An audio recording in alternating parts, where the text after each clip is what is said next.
So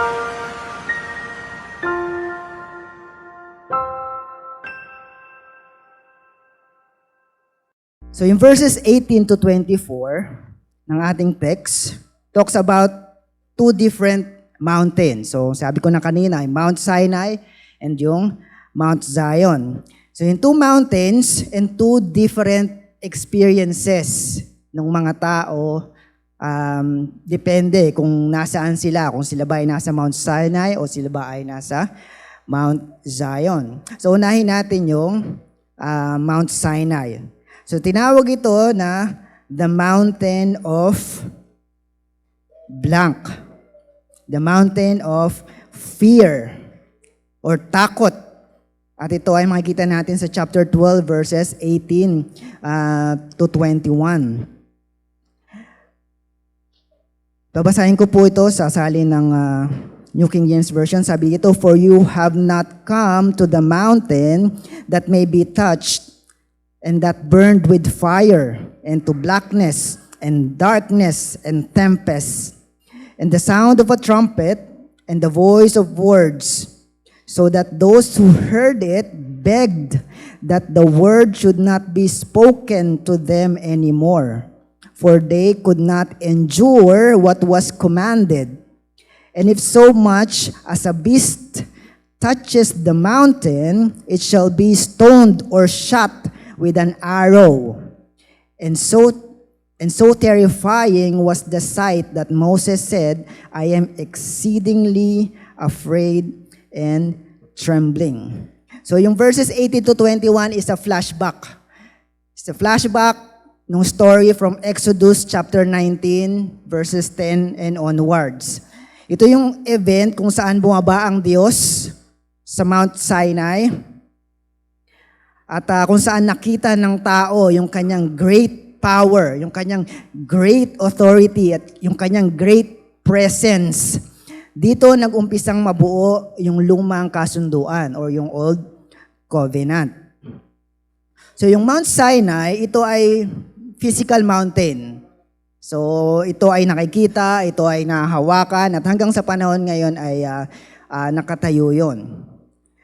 At para mas makita natin yung full picture nung pangyayari doon sa Exodus chapter 19, tingnan natin yung ibang mga detalye tungkol dito.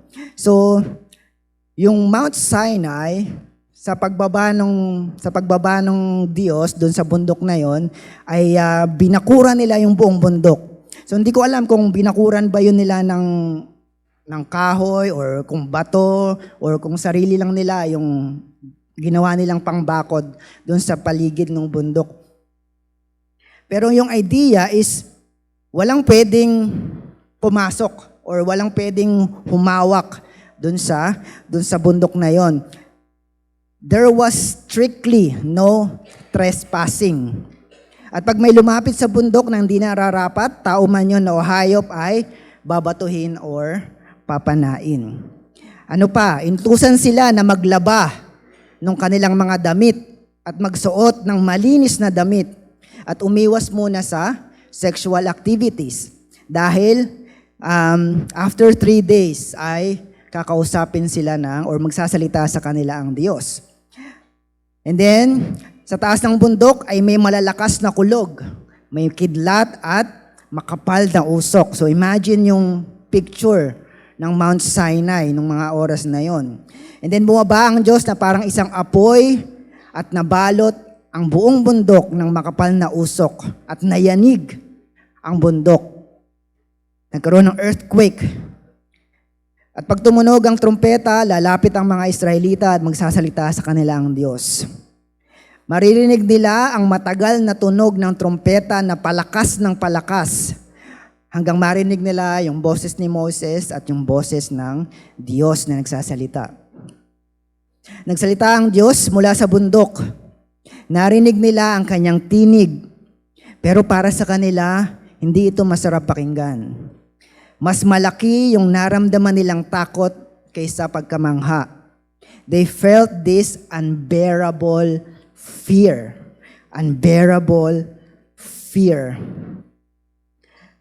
Sa Mount Sinai, naramdaman nila yung unbearable fear. Hindi natin alam, well, hindi ko rin sigurado. Siyempre, wala naman tayo doon. Hindi natin alam ano ba yung tunog ng boses ng Diyos. Ano ba yung nangyayaring kaguluhan doon sa taas? Gaano ba kalakas yung kulog? Gaano ba kadami yung kidlat? Gaano ba kakapal yung ulap o yung usok na nakabalot doon sa bundok?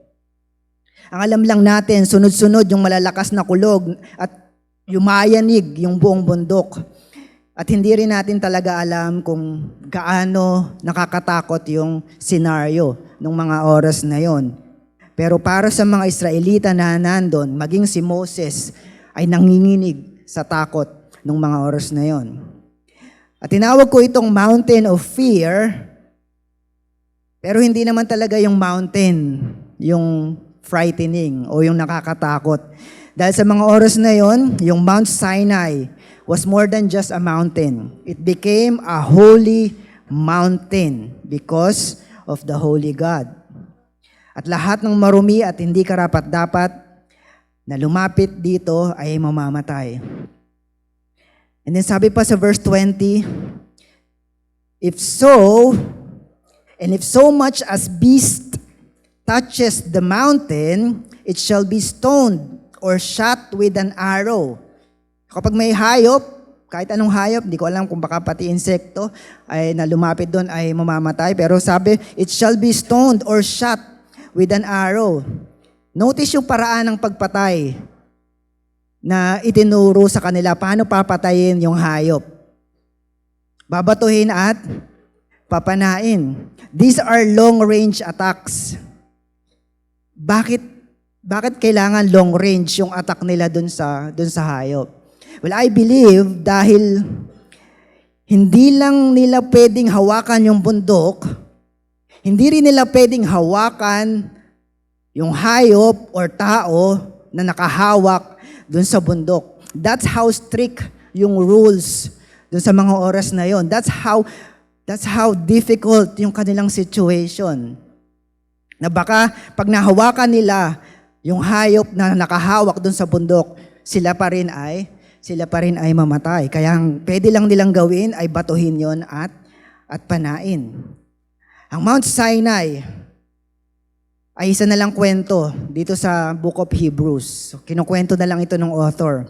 At para sa mga audience niya, ito na lang ay aral or reminder para sa kanila.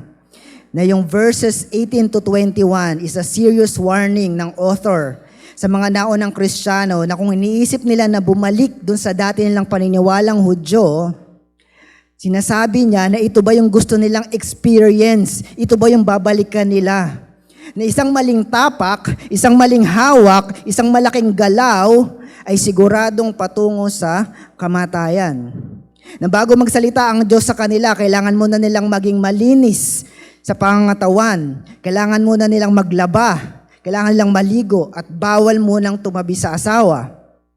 Binabalikan dito ng author yung kwento na ito ng Mount Sinai para ipakita sa kanila how frightening, how sad, and how hopeless yung situation ng mga nasa Old Covenant, yung mga nasa paniniwala na kaya nilang iligtas yung kanilang sarili.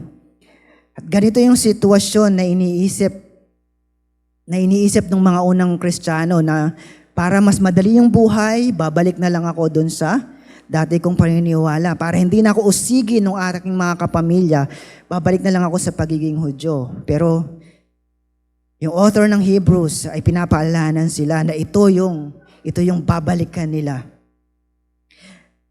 Sa Mount Sinai, meron silang the good mediator. So, kilala naman natin yung kung sino yung mediator nila noon, kundi si Moses. Sabi ng mga Israelita, sa Exodus chapter 20, verse 19, basahin ko po sa Tagalog, sabi nila kay Moses, ikaw ang magsalita sa amin at makikinig kami. Huwag na ang Diyos at baka kami mamatay. So, ayaw nila na marinig yung boses mismo ng Diyos na nagsasalita sa kanila. At sa isang banda, Parang they value their life so much. They value their life more than they value yung salita ng Diyos na maririnig nila, na ayaw nilang marinig yung salita ng Diyos kasi ayaw nila na mamatay. Na okay lang na ikaw na lang magsalita sa amin. Huwag nang magsalita ang Diyos. Basta buhay kami. Basta hindi kami mamamatay. Mas mahal nila yung buhay nila kaysa sa salita ng Diyos. Pero sa isang banda rin, alam nila yung kanilang total depravity. Alam nila na banal ang Diyos at hindi nila kayang lumapit sa Diyos nang hindi sila mamamatay. Kaya alam nila na kailangan nila ng tagapamagitan. Kaya sinabi nila, ikaw na yung mamagitan sa amin, Moses. Ikaw na yung magsalita sa amin. Alam nila na kailangan nila ng tagapamagitan sa katauhan ni Moses, and Moses is a good mediator. Sabi sa Numbers chapter 12 verse 7 to 8, sabi doon, not so with my servant Moses. He is faithful in all my house. I speak with him face to face. So nakakausap ni Moses ang Diyos ng mukaan at nauunawaan niya yung salita ng Diyos. Paano natin nalalaman na nauunawaan ni Moses yung salita ng Diyos kapag kinakausap niya ang Diyos? Well, nailatag niya yung mga utos ng Diyos, naisulat niya ng malinaw. It's an evidence na kung ano yung sinasabi sa kanya ng Diyos, naunawaan niya yon at naisusulat niya yon ng malinaw para sa mga Israelita. At kilala niyo ba yung pinaka-humble na tao sa Old Testament? Si Moses. Sabi sa Numbers chapter 12 verse 3, sabi doon, now the man Moses was very humble, more than all men who were on the face of the earth. More than all men who are face of the earth. Pinaka-humble sa lahat ng tao sa mundo. Kaya si Moses is a good mediator dahil sa kanyang outstanding humility. And lastly, he is a good mediator because he is willing to sacrifice his own life para sa mga Israelita. Sabi niya sa Exodus chapter 32 verse 32, if you will not forgive them, sabi niya sa Diyos, if you will not forgive them, if you will not forgive the Israelites, yung mga tao kong makasalanan na ito, sabi niya, blot me out of your book. Burahin mo na lang ako sa listahan ng buhay. Sa listahan or doon sa book or sa aklat ng buhay. Pero pwede bang si Moses ang parusahan dahil sa kasalanan ng mga Israelita? No. Ayon sa batas ng Old Testament, Ezekiel chapter 18 verse 20, the one who sins is the one who will die. Kung sino yung nagkasala, siya ang papatayin, siya ang parurusahan. Kaya kahit gaano pa ka-good si Moses bilang isang mediator, siya din ay isang makasalanan, na siya din ay takot at nanginginig na makipag-usap sa Diyos. At dahil sa kanyang kasalanan, yung kanyang buhay ay hindi pwedeng ipambayad sa kasalanan ng ibang tao dahil siya din mismo ay kailangang iligtas ng Diyos. Kailangan pa din nila ng isang perfect, not just a good mediator, but a perfect mediator. At sa Mount Sinai, God was so near, yet so far. Sa Mount Sinai, pinamukha sa kanila ng holiness ng Diyos na sila ay hiwalay sa Diyos. At sa sarili nilang kakayahan, wala silang pag-asa na makalapit sa buhay na Diyos, na kahit gaanong linis ang gawin nila sa kanilang sarili, ay hanggang paanan lang sila ng bundok.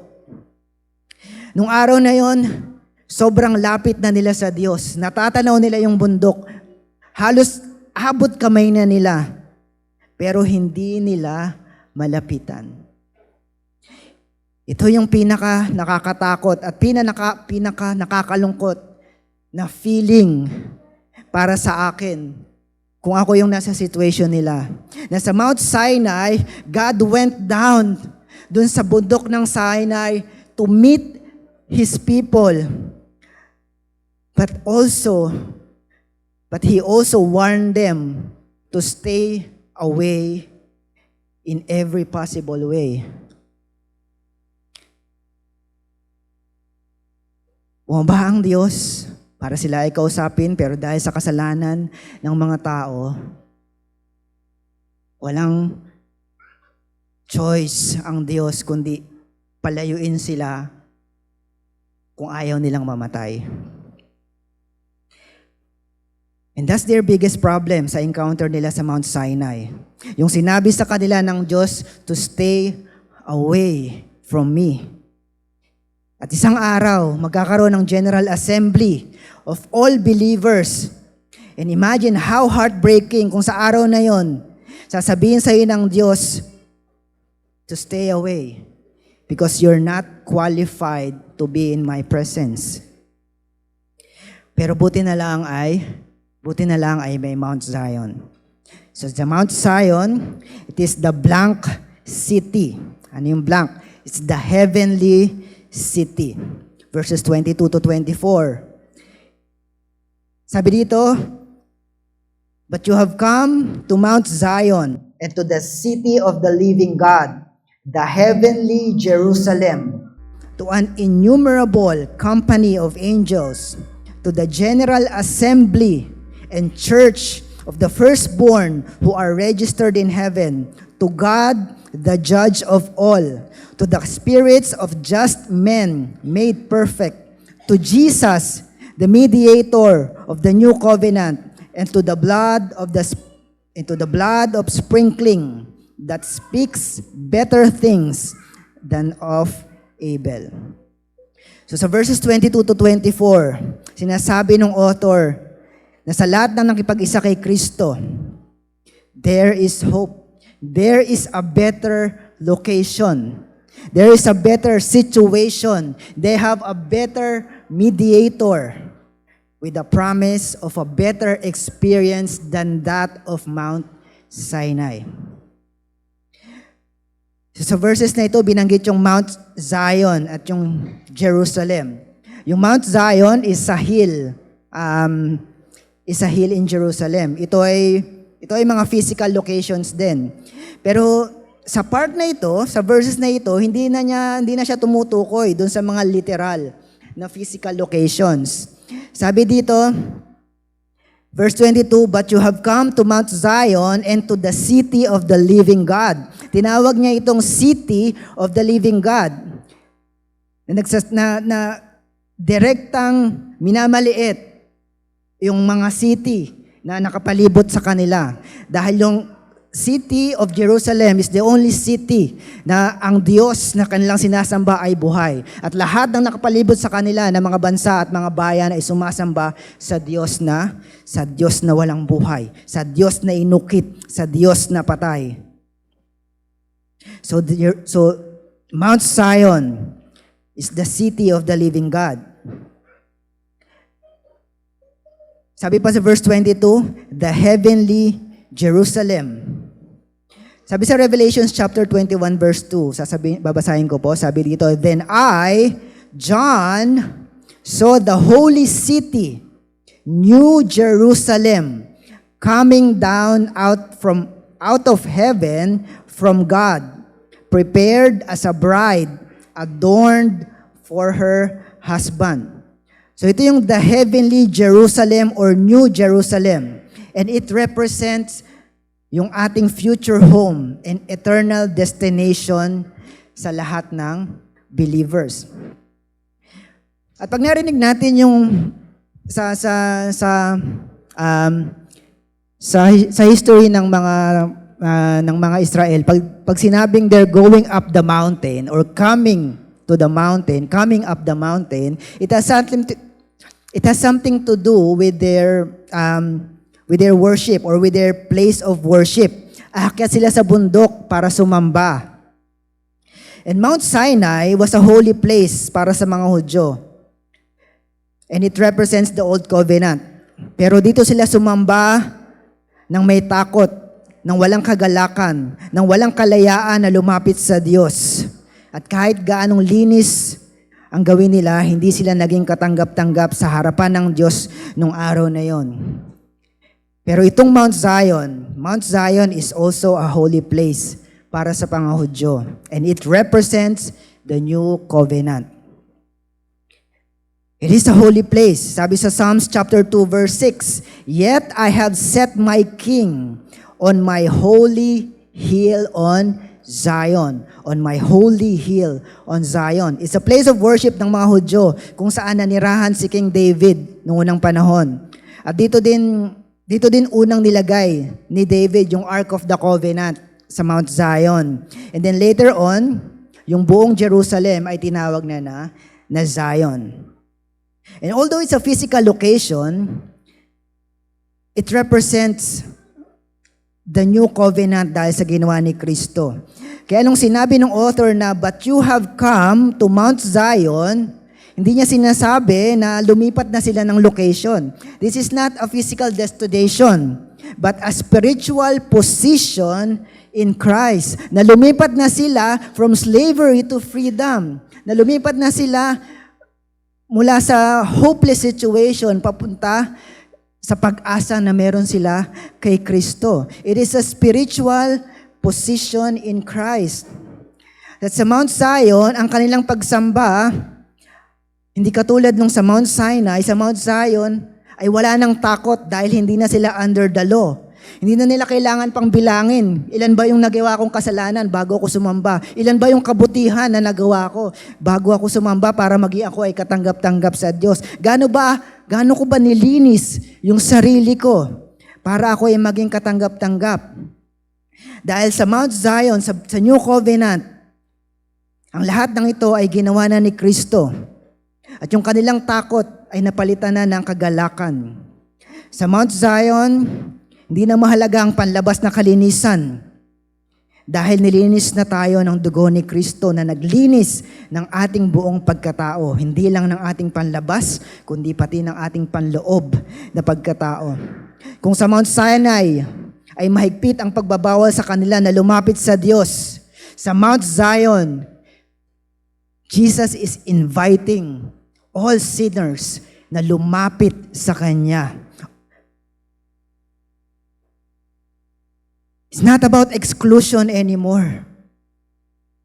Pero it's about an invitation sa bawat isa na lumapit kay Kristo where they can find yung true rest na hinahanap nila. And every time we gather to worship, yes, we gather here physically. Pero spiritually, we're also being gathered dito sa heavenly city of Jerusalem. Lahat ng nakay Kristo sa buong mundo, hindi lang sa buong mundo, pati sa buong kalangitan, we are being gathered every time we worship sa heavenly city of Jerusalem. And sabi sa verse 22, "To innumerable company of angels."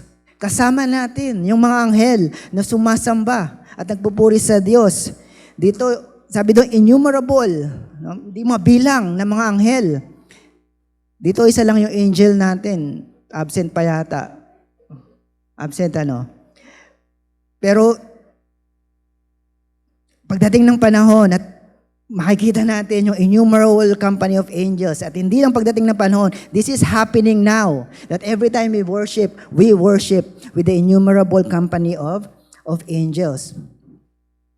Pero always consider na hindi lang tayo na mga tao ang sumasamba sa Diyos. We are joined together ng lahat ng nilikha sa langit. We are joined by innumerable company of angels every time we worship. Actually, tingnan niyo yung katabi niyo. Baka angel pala yung katabi niyong nag-worship. O mukha lang angel.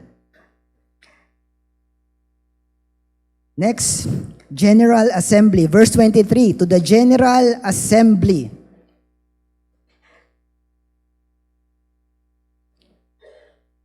Yung term na General Assembly came from the Greek word panegyris. It refers to a joyful and festive gathering. Joyful, festive gathering. So yung General Assembly na tinatawag dito is a festive celebration. Marami nag-iisip na parang boring naman sa langit siguro pagdating ng panahon na bawal maingay, di ba? Puro mga solemn yung kinakanta, lahat nakaupo lang, bawal magtakbo-takbo yung mga bata. Well, dito sa General Assembly, hindi pala ganon. Ito pala isang joyful and festive gathering ng lahat ng anak ng Diyos. Kaya baka nga pagdating ng panahon, pagdating ng araw na lahat ng Kristiyano ititipunin, baka magulat pa tayo how joyful yung celebration. Baka magpa-games pa dun si Eser, di natin alam. At compared dun sa fearful gathering na naranasan nila sa Mount Sinai, this General Assembly is more of a joyful celebration ng pagliligtas ni Kristo sa bawat isa sa atin. It's a combined celebration ng mga angels at ng mga tagasunod ni Kristo. Verse 23, to the General Assembly and Church of the Firstborn. Church of the Firstborn. The Church of the Firstborn ay tumutukoy dun sa collective body of believers who share yung special na privileges and rights dahil sa Panginoong Jesus. It has something to do with inheritance rights. So anong ibig sabihin nun? Pag sinabi natin firstborn, meron itong special na karapatan. Naalala niyo yung kwento ni Esau? 'Di ba? Pinagbili niya yung kanyang pagiging hindi niya pinagbili, pinagpalit niya yung kanyang pagiging firstborn sa isang simpleng pagkain. At dahil doon, nawala sa kanya yung inheritance, nawala sa kanya yung rights. Sa firstborn, nakalaan ang greater na mga pagpapala at mga pangako. At bawat isa sa atin, dahil kay Kristo, ay tinuring na firstborn, not because of the order kung pang ilan ka sa magkakapatid, but because of Christ, na ating ultimate firstborn na nasa atin. So pag tinawag tayong the Church of the Firstborn, ibig sabihin, bawat isa sa atin has inheritance rights. Bawat isa sa atin ay mga tagapagmana or full heir of God, heir of His promises. At hindi lang yon. Pag tinawag tayong Church of the Firstborn, it has something to do with union with Christ. Church of the Firstborn also means Church of Christ, as Christ is the ultimate firstborn. So every time we gather to worship dahil sa ginawa ni Kristo at para kay Kristo, hindi ka na itinuturing na isang individual. Itinuturing ka na bilang isang church. Not as an individual, but as a church na pinag-isa as one body, as the body of Christ. Kaya we worship together and we worship as one. And then verse 23, Church of the Firstborn who are registered in heaven. Registered in heaven. Sa Greek, ito ay apoge gramenon. Ang ibig sabihin ay enrolled. Enrolled. So parang sa school, di ba? Enrolled sa school. So si Nix ay yung aking panganay sa pasukan ay college na siya.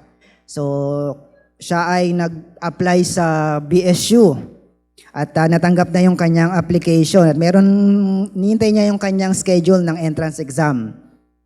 So meron na siyang schedule pero hindi pa siya enrolled. At kung maipasa niya yung exam, at siya man yung maging pinakamagaling doon sa exam, hanggat hindi pa siya enrolled, hindi pa siya officially registered doon sa school. So hanggat hindi nakalista yung pangalan niya bilang estudyante ng BSU, hindi pa rin siya sigurado na siya ay matatanggap. At ito rin yung problema ng mga Israelita sa Mount Sinai.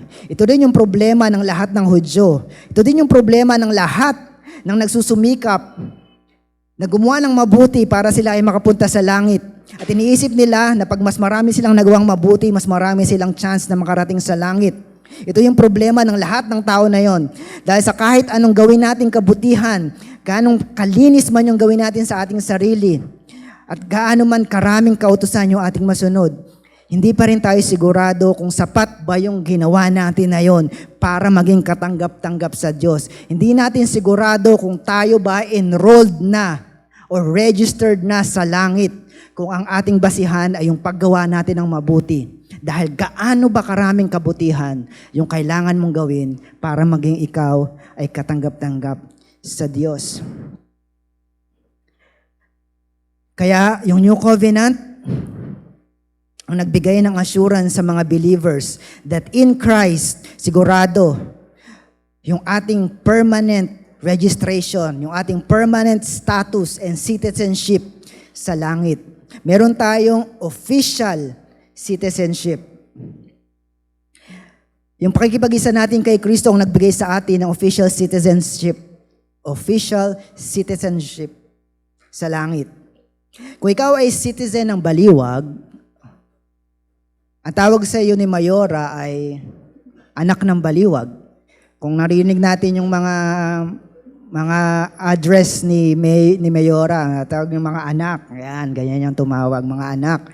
At kung ikaw ay citizen ng Baliwag, sa loob ng isang taon, meron kang isang kabang bigas na galing kay Mayora.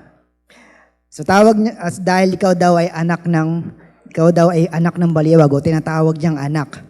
Pero hindi ko pwedeng umuwi sa bahay ni Mayora mamayang gabi at doon ka matulog. Sabi mo, nanay, matutulog na ako.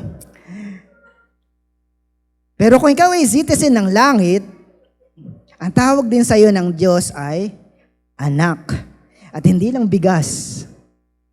Hindi lang bigas ang binibigay ng Diyos sa atin bilang kanyang ama, bilang ating ama, bilang ating mabuting ama. At pagdating ng panahon, uuwi tayo sa bahay ng ating Diyos. Doon tayo matutulog. Doon tayo titira for eternity. At makakasama natin siya hanggang sa dulo ng panahon. That's our official citizenship na secure dahil sa ginawa ni Kristo. And this registration is secured and completed. We're secured and complete. Pero I like to use the word completed para past tense. Kasi sabi sa text natin, registered in heaven. Registered. Tapos na. It's a done deal. Registered na. Tapos na. Hindi dito sinasabing for registration yung pangalan mo sa langit. The moment that you put your faith in Jesus, you just secured your future. At yung pangalan mo ay registered na sa aklat ng buhay. At kahit kailan, hindi na ito mabubura. Ano man ang ating nagawa. Ano man yung ating nagawa noong nakaraan. Ano man yung ating kasalanan na magagawa. Lahat ng nangyayari sa atin ay hindi na tungkol sa atin, kundi dahil na kay Kristo. If you put your faith in Jesus, yung pangalan mo ay nakasulat na sa aklat ng buhay at kahit kailan hindi na ito mabubura. Because I can only imagine na sa gilid ng pangalan mo nakalagay, for example, Ate Rita, saved by the blood of the Lamb. Walang makabubura ng pangalan mo na yon sa aklat ng buhay if it's written because you're saved by the blood of the Lamb. I'm not sure kung may ganung nakasulat, pero yun yung katotohanan. Verse 23, to God, the judge of all. Sa Mount Sinai, alam nila yung judgment ng Diyos. Alam nila na sila ay makasalanan. At ang judgment ng Diyos sa makasalanan ay kamatayan. Alam nila na pag lumapit sila sa Diyos, na sila ay guilty of sin and rebellion, pagtapak pa lang nila dun sa bundok, sila ay siguradong mamamatay. Kaya wala man lang ni isa sa kanila na nangahas na lumapit o tumapak sa bundok. Dahil alam nila na mapapaaga yung sentensya nila ng kamatayan kapag ginawa nila na yon. Alam nila na sila ay guilty. Alam nila that yung sentence sa kanila ay death penalty. At yun yung judgment sa kanila ng Diyos dahil sa kanilang kasalanan. Pero sa Mount Zion, sa New Covenant, sa Heavenly City, natanggap natin yung complete pardon, forgiveness, and freedom mula sa nag-iisang Diyos at hukom. At dito sa lupa, pwede nating sabihin na dahil sa pananampalataya mo, dahil sa ginawa ni Kristo, ikaw ay pinatawad na sa iyong mga kasalanan. Pero imagine, yung araw na haharap ka sa Diyos as sa nag-iisang hukom. Bawat isa sa atin ay haharap sa nag-iisang Diyos at hukom. Hindi para tanggapin yung parusa, pero para once and for all, marinig natin galing mismo sa nag-iisang hukom na ikaw, Bert, ikaw, Rose, ay pinatawad na sa iyong mga kasalanan. Na iyong mga kasalanan ay binura na dahil sa dugo ng Panginoong Jesus. Imagine those words not coming from a person, but coming from God and our Judge Himself.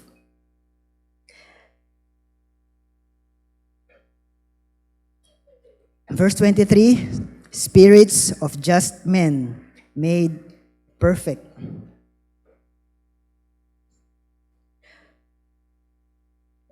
As we worship God, alam natin that we worship kasama yung mga ibang believers sa iba't ibang lugar, iba't ibang bansa, iba't ibang language.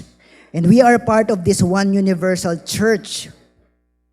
And this one universal church does not only comprise of members ng mga buhay pa. Kasama na dito yung mga early saints, yung mga una ng mga ating mga forefathers. Kasama natin sila bilang isang church, lahat ng sumasampalataya sa Diyos mula pa sa simula, mula pa sa Old Testament. Kasama sila dun sa General Assembly, sa Church of the Firstborn. Kasama sila na registered yung name nila sa langit. Kasama sila, lahat tayo. We represent bilang mga believers, living and the dead. We all represent one body of Christ. We all represent this one body of Christ. Kasama dyan, yung mga spirits of just men who were made perfect dahil kasama nila ang perfect God sa langit. So imagine, whenever we worship, kasama natin yung lahat ng tao sa buong mundo, lahat ng believers na sumasamba sa Diyos sa buong mundo. Kasama din natin lahat ng angels na nasa langit, lahat ng nilalang sa langit, kasama nating sumasamba. At kasama rin natin lahat ng mga mananampalataya na namatay na, kasama nating sumasamba. That's very big audience.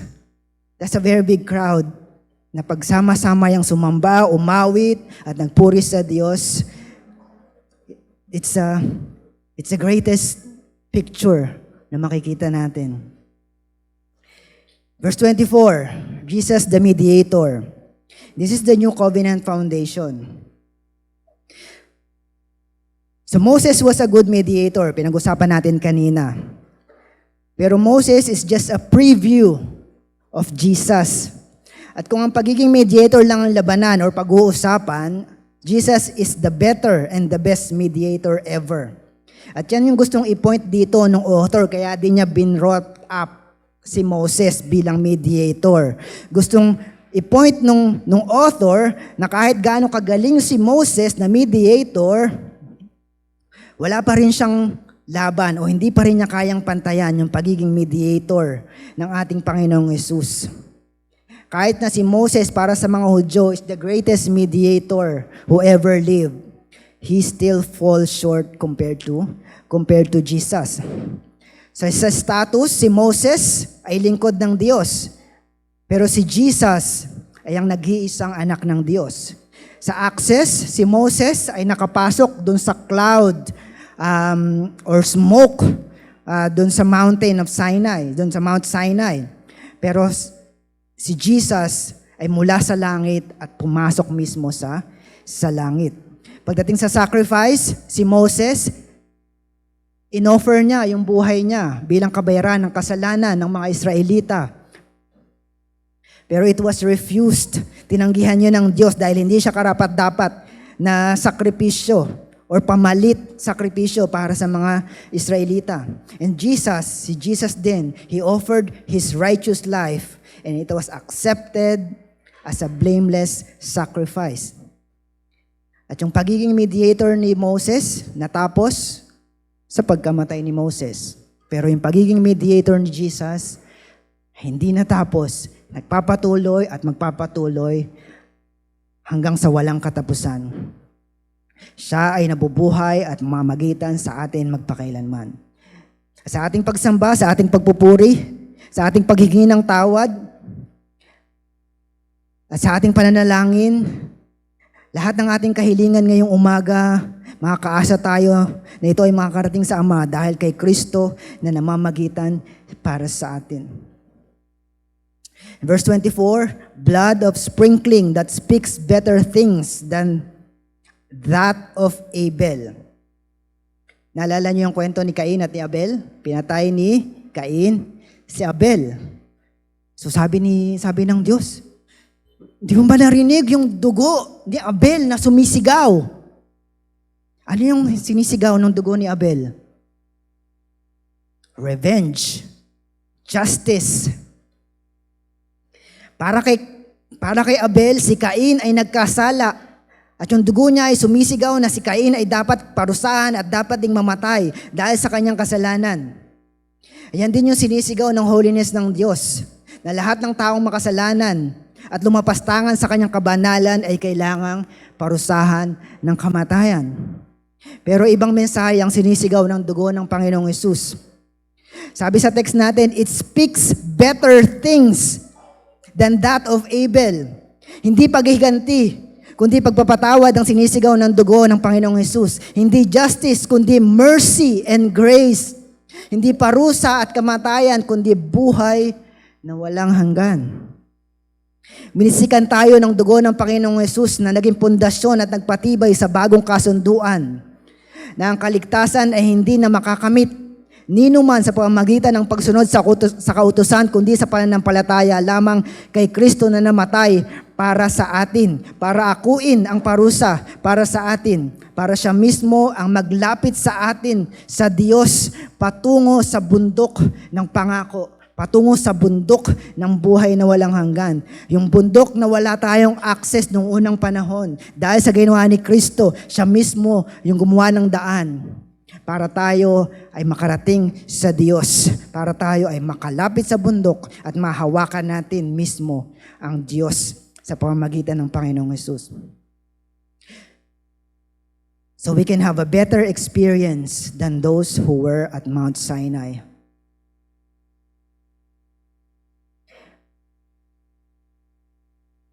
And then verses 25 to 28,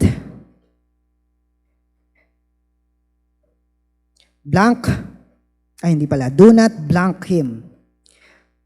So lagay dyan, do not refuse him. Verses 25 to 28 says, see that you do not refuse who speaks, for if they did not escape who refused him, who spoke on earth, much more shall we not escape if we turn away from him who speaks from heaven, whose voice then shook the earth. But now he has promised, saying, yet once more I will shake not only the earth but also heaven.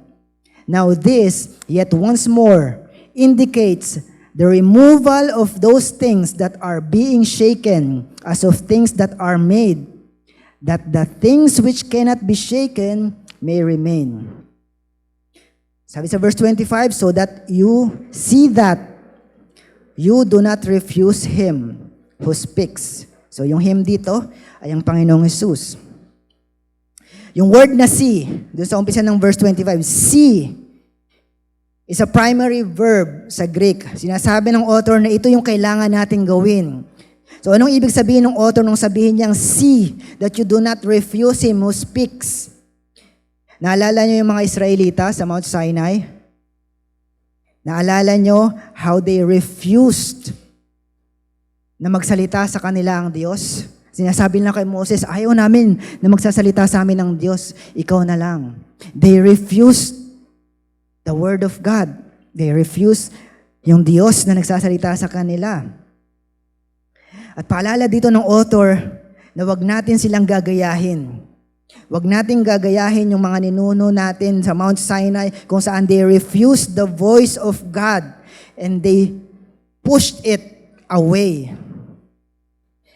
At ang paalala sa atin dito ng author, masakit man pakinggan ang mensahe ng Biblia, mahirap mang sundin ang mensahe ng pagtalikod sa kasalanan, masakit man ang pagtatama at disiplina na itinuro ni Kristo. Di natin pwedeng piliin lang kung ano yung pakikinggan natin at susundin. We need to accept and not refuse yung sinasabi ng Diyos. Kailangan natin tanggapin ang salita ng Diyos, di tulad ng mga Israelita sa Mount Sinai. So ang problema din naman minsan, iba't iba yung pinakikinggan natin. Yes, we don't refuse yung Word of God, but we also don't refuse yung ibang mga salita na nakikinig natin, like social media o yung payo ng ibang tao. Hiwalayin mo na yan. Kasi hindi mabuting asawa yan. We listen to those words and we also listen dun sa Word of God na hindi sila pwedeng, hindi sila magkatugma. We also listen sa ibang tao. We listen sa mga matatanda, sa mga kasabihan ng matatanda, kahit hindi ito nakaayon sa Biblia. Hindi ka din nakakasabay sa Bible reading.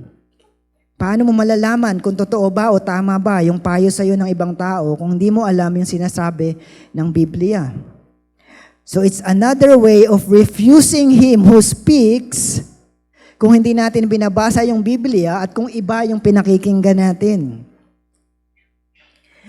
At may warning dito para sa atin. Sabi sa verse 25, "For if they did not escape who refused Him who spoke on earth, much more shall we not escape if we turn away from Him who speaks from heaven." Ito yung inescapable punishment. So merong inescapable punishment and greater punishment para sa atin if we will refuse yung salita ng Panginoong Jesus na nagsasalita sa atin. So ginamit dito yung argument of logic. I'm not sure if you're familiar dun sa argument of logic na fourth theory. Fourth theory. Sabihin ng fourth theory, kung totoo yung isang bagay sa maliit na case or dun sa maliit na situation, mas totoo ito dun sa malaking situation o sa larger case. For example, na ginamit dito sa argument ng author dun sa text. Sa Mount Sinai, nagsalita ang Diyos sa lupa sa pamamagitan ni Moses, sa pamamagitan ng mga kautusan. Pero dahil hindi nila sinunod yung mga salita ni Moses at hindi sila naging tapat doon sa kasunduan, naranasan nila yung parusa ng Diyos. Katulad ng hindi sila nakapasok doon sa promised land. So that's the smaller case. On a larger case, ang Diyos ay nagsasalita from heaven sa pamamagitan ng kanyang anak mismo, Panginoong Jesus. Ang Diyos mismo ay nagsasalita.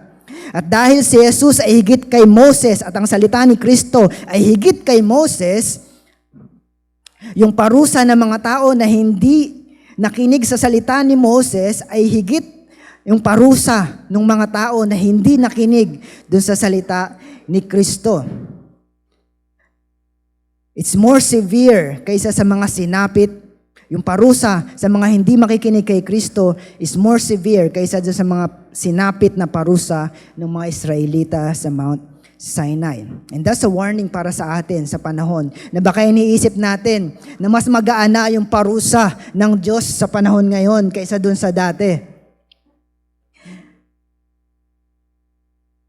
Don't mistake grace for less punishment. Don't mistake grace for less punishment. Dahil malaking biyaya yung tinanggap natin, mas deeper appreciation and devotion ang inaasahan sa atin. Hindi dahil walang bayad yung kaligtasang tinanggap mo, hindi ibig sabihin baliwala yung pinambayad dito. Kung nagawa ng Diyos na iala yung kanyang sariling anak bilang pambayad sa kasalanan ng tao, ano kaya ang gagawin niya sa mga taong tinatanggihan yung anak na inalay niya para sa kanila. Don't mistake grace for lesser punishment. And there will be a great shaking.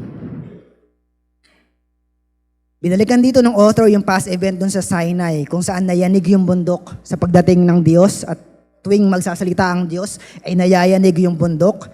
Ginamit niya yung, binalikan niya yung situation na yon. At sinabi niya, may sinabi niya, naggagawin niya ulit. Sabi sa verse 26, "Yet once more, I shake not only the earth, but also heaven." Ito ay quoted from Haggai chapter 2 verse 6. Sabi doon, "For thus says the Lord of hosts, once more, it is a little while I will shake heaven and earth. And that is the day of the great shaking." Sino sa inyo ang alam na sino sa inyo nakakita o alam nung pagtatahip ng palay? Naabutan niyo yon, yung nagtatahip ng palay? Yung mga millennials, hindi na alam yon, yung pag wala nang nagtatahip ngayon eh.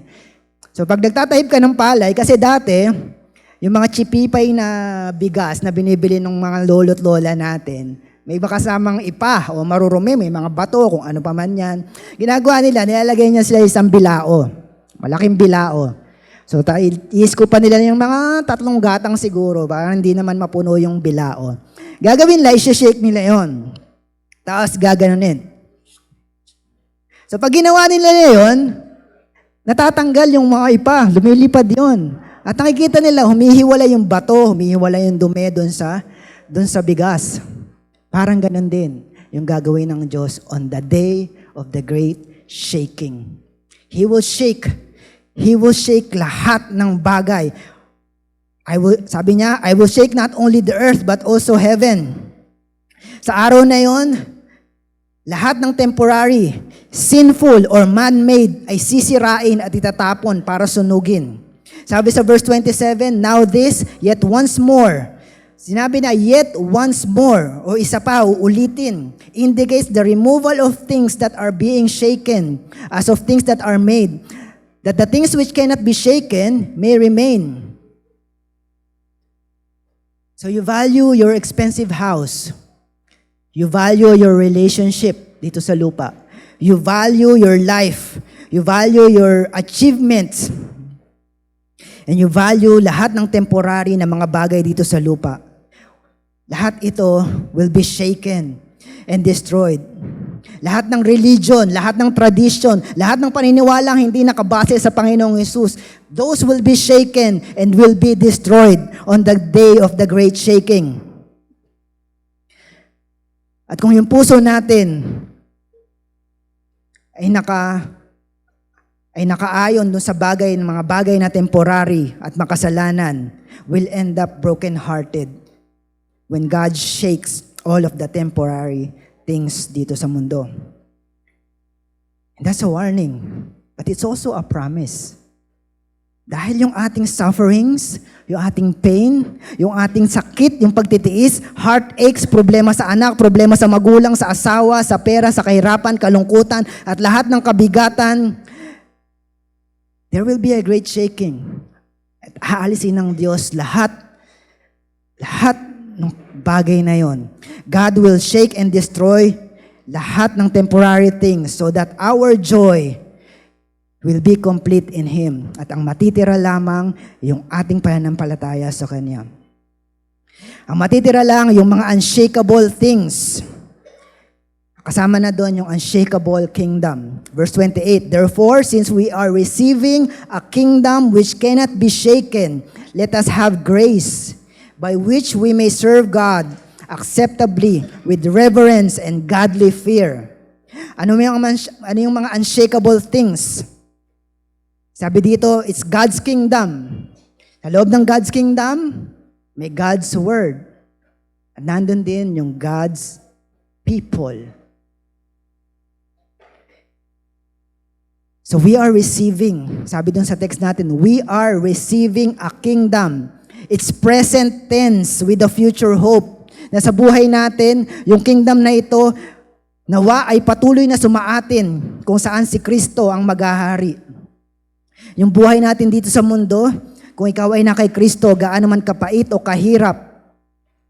This is not the end of our story. This is not the end of the story ni Tatay Jojo. At buhay natin, bawat isa sa atin, magpapatuloy yung buhay natin ng sumasamba kay Kristo in this life and the other, sa kanyang kaharian that cannot be shaken. And no amount of earthquake ang makakasira sa ating pag-asa na kay Kristo. Ito yung kinanta natin kanina. Christ the solid rock I stand. No, and all other ground is sinking sand. At dahil ang future natin kay Kristo is 100% secure and unshakable, yung buhay natin ngayon ay dapat ding 100% na umaasa sa kanyang biyaya. Yung buhay natin ngayon ay dapat naglilingkod ng may kabanalan at takot sa paggalang sa sakripisyo na ginawa ni Kristo. Tulad ng sabi sa verse 28, sabi doon, let us have grace by which we may serve God acceptably with reverence and godly fear. Dahil tinanggal na ng Diyos yung takot sa puso natin, dahil malaya na tayong nakakalapit sa Diyos, malaya na rin tayong makakapaglingkod sa Diyos. Hindi lang tayo tinawag para lumapit, tinawag tayong lahat para maglingkod sa Diyos na buhay. And let us serve God acceptably with reverence and godly fear. In verse 29, last verse, blank fire or consuming fire. Verse 29.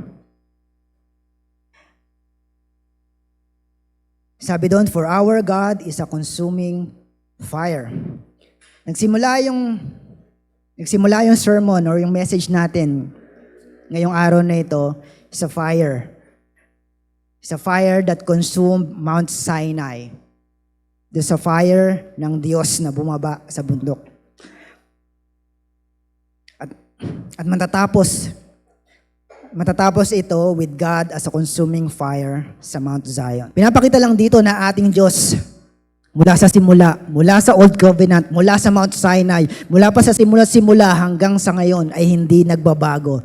Siya ay consuming fire.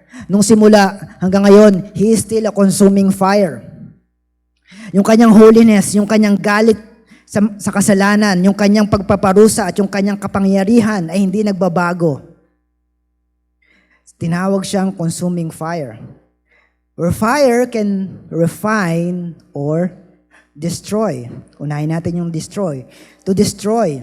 So sinusunog ng apoy ng Diyos ang lahat ng bagay na hindi ayon sa kanyang kabanalan, tulad ng kasalanan. At kung yung buhay ng isang tao ay hindi rin ayon sa kabanalan ng Diyos, well, susunugin din yung buhay o susunugin din yung tao na yon pagdating ng panahon. Because anything outside God's standard will be consumed by God's consuming fire. And God's holiness cannot coexist with sin and sinner. Kaya anything that refuses to be refined will be destroyed. So fire can also refine. Kung paano ang ginto ay dinadalisay sa pamamagitan ng apoy. Ang pananampalataya natin bilang mga Kristiyano na higit pa sa ginto ay dinadalisay at dumadaan sa apoy para malaman kung ito ay tunay or fake. Nang sa gayon, lahat ng impurities or kahit maliit na kasalanan ay masunog at maalis sa ating pamumuhay para tayo ay tapat na makalapit at makapaglingkod sa ating Diyos. So God's consuming fire can destroy or refine. At nakakatakot yung apoy ng Diyos para sa isang taong makasalanan. Pero para sa ating mga anak kay Kristo, ito yung apoy na dumadalisay sa ating pananampalataya.